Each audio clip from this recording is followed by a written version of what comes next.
ট্রেনের সংখ্যা অনেক বাড়ছে, মাত্র 2টা ট্রেন বাদে সব এখানে দেওয়া আছে।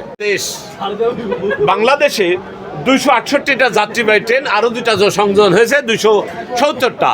এই 270টা কোথায় থেকে কোথায় যায়, কিবারে কোন ট্রেন বন্ধ, ওই 2টা বাদে কোথায় থেকে কোথায় যায়, কোথায় থামবে, কখন থামবে, কোন ক্লাসে ভাড়া কত, দূরত্ব কত, আপনি কোথায় থেকে কোথায় যাবেন, সময় লাগবে কত, সব পাবেন, সব দেওয়া আছে এখানে। আমি 1,23,000 বিক্রয় করেছি, করোনার আগে শেষ করেছি, আবার নতুন করে অক্টোবর মাসে এটা নতুন করে তৈরি করলাম। ট্রেনের সংখ্যা অনেক বাড়ছে, মাত্র 2টা ট্রেন বাদে সব এখানে দেওয়া আছে। আপনি ট্রেন নিয়ে কেন বই লেখার ইচ্ছা হলো?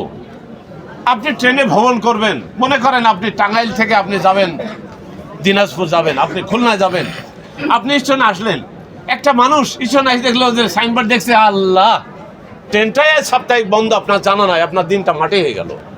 আমার বইটা থাকলে আপনার এই জিনিসটা হবে না। আপনার কাছে বইটা থাকলে বিভিন্ন মানুষ খোঁজ নিয়ে শুনবে, ভালো মন্দ জানবে, এই উদ্দেশ্যে বইটা লেখা। মেট্রো রেল তো চলছে, ও সামান্য একটা জিনিস, ও নিয়ে আর কি বা লিখবো। এখানে মেট্রো রেল সম্পর্কে তথ্য তো দেয়া আছে, দ্যাট ইজ মেট্রো রেল এই পাতা।